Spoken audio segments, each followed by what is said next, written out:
hoje é o grande dia. De todos os dias, hoje é o dia que é o dia. Aquele dia que é o grande dia de todos os dias, porque hoje é Êxodo 20. É o clímax, é o centro de tudo que... De todos os 5 livros de Moisés, esse é o auge do auge. Tem gente que pensa que o auge é o Mar Vermelho, mas não é. O Mar Vermelho, ele é um episódio ali de livramento, mas não é um evento assim crucial, ultra decisivo para a história dos 5 livros e da Bíblia toda.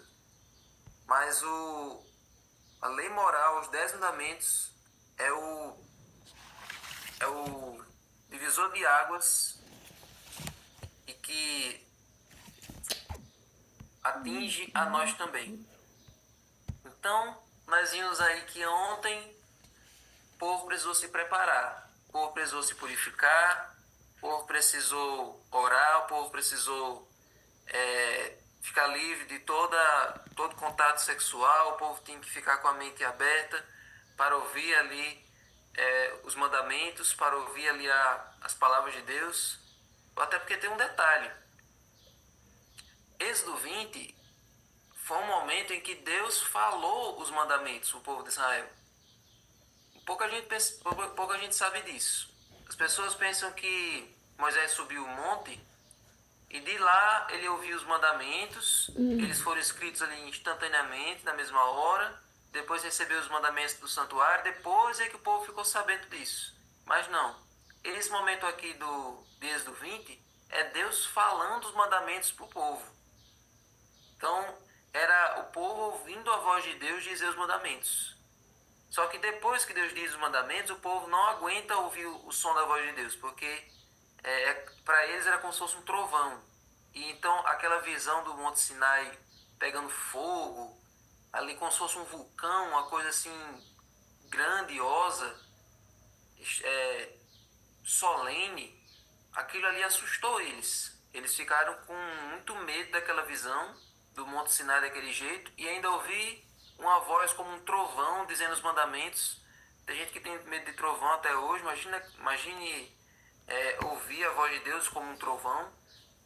Então, Deus foi ditando os mandamentos e aí eles disseram, depois quando terminou, Moisés, fale você com Deus, depois você passa para nós, que a gente tá com medo, a gente não tá conseguindo discernir, a gente não tá conseguindo entender direito. Fale tu com Deus e depois você passa pra gente.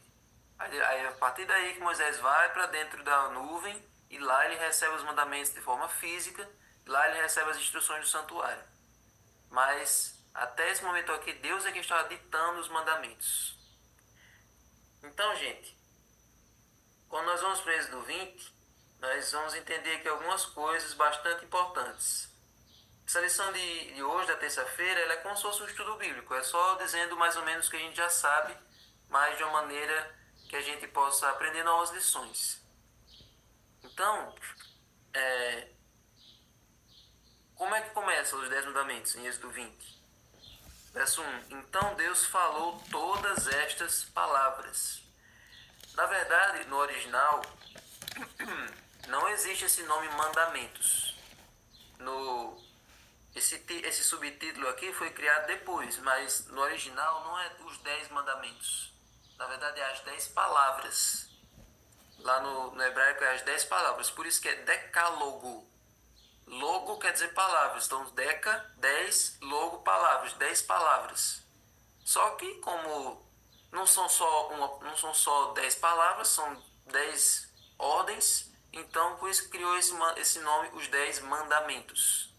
Fica mais fácil a gente entender. Mas olha um detalhe interessante. Os 10 mandamentos, eles não começam já com as ordens. Eles têm uma introdução. Essa introdução, ela é fundamental para todos nós. Ela é importantíssima para a gente entender a lei de Deus. Se não tivesse essa introdução, podia ser que a gente ainda tivesse uma interpretação equivocada sobre a função da lei de Deus. Mas essa introduçãozinha, ela é muito importante. Por quê? Porque Deus começa dizendo assim, Eu sou o Senhor, seu Deus, que o tirei da terra do Egito, da casa da servidão. Então Deus começa dizendo assim, olha, essa lei quem está dando não é Moisés. Vocês vão receber essa lei depois em forma física. Vocês estão ouvindo agora, mas depois vocês vão ver em forma física. Mas isso não é de Moisés, isso não é uma lei humana, isso não é algo que você pode dizer, essa lei não presta porque foi feita por uma pessoa. Não, essa lei é de Deus, é do Senhor que é seu Deus. E o que foi que esse Senhor, seu Deus, fez? Ele tirou você da casa da servidão. Então, já que ele livrou você, já que ele resgatou você, já que ele salvou você, agora você vai viver em obediência a mim. Agora você vai ouvir as minhas leis, as regras, para você ser feliz, para você viver do meu lado. Então, Deus primeiro salvou o povo de Israel para depois entregar a lei. Tá entendendo? Da mesma forma, Deus salva a cada um de nós. Tira cada um de nós do tremendal de lama. Tira cada um de nós das trevas. Tira cada um de nós da casa da servidão do pecado. Ele vai livrando todo mundo para depois colocar cada um de nós ali para andar segundo a lei de Deus. Então, a lei ela é dada depois que você é salvo.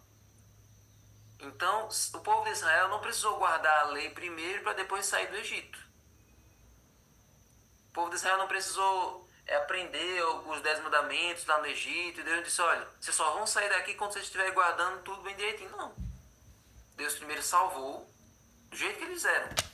Murmurando, teimosos, reclamando, com pensamentos errados, com tudo ainda do jeito que eles eram. Olha aí. Olha o que o Samara botou. Mandamento significa o mentor manda. Exatamente. Então, Deus precisou tirar eles do Egito, do jeito que eles eram, para depois ensinar eles a guardar os mandamentos. Então foi desse jeito. Então a lei, ela vem depois que a gente aceita a graça, depois que a gente aceita a salvação. Aí Deus agora vai orientar a gente, educar a gente a entrar no ritmo dele e a guardar os mandamentos dele. Então a lei não é, a guarda da lei não é para a gente conseguir a salvação, mas porque a gente já foi salvo. Essa introdução ela deixa isso claro. Deus agora dá os mandamentos porque um dia eles foram libertos. Ou seja, você é livre para me amar. E porque você me ama, você vai guardar os meus mandamentos. Você é livre para me servir. Você pode escolher não fazer isso. Só que se você escolher o outro caminho leva você para ser escravo de novo. Se vocês todos deixarem de seguir minha aliança, os egípcios podem voltar e pegar vocês. Tem essas outras nações aqui ao redor, tudo esperando vocês, algum vacilo para pegar vocês de novo, vocês escravos. Então, se vocês estiverem comigo, se vocês seguirem minha aliança, nenhuma enfermidade vai cair sobre vocês. Vocês vão ter sombra o dia todo. Vocês vão ter calor à noite. Vocês vão ter pão. Vocês vão ter água. Vocês vão ter carne. Vocês vão ter leis. Vocês vão ter santuários. Vocês vão ter tudo do bom e do melhor. Estou levando vocês para uma terra que manda leite e mel, a terra mais fértil do mundo. Fique do meu lado, que é melhor. E me obedeça. Então, os mandamentos de Deus, eles são para confirmar a nossa liberdade, para confirmar a nossa salvação. Por isso que é chamado de a lei da liberdade. E tem gente que pensa que os mandamentos vão tirar a sua liberdade, vão deixar você preso, mas todos nós sabemos que a lei é como se fosse uma cerca para impedir que você caia, porque você pule ela e caia do precipício. Então, essa é a função da lei. Agora, vamos só agora fazer uma pequena repaginada aqui nos mandamentos, só para a gente relembrar o que a gente já sabe. A temática, a tema principal dos mandamentos é o amor. A temática principal dos mandamentos é o amor. Então, os 4 primeiros, a primeira tábua fala do nosso amor a Deus.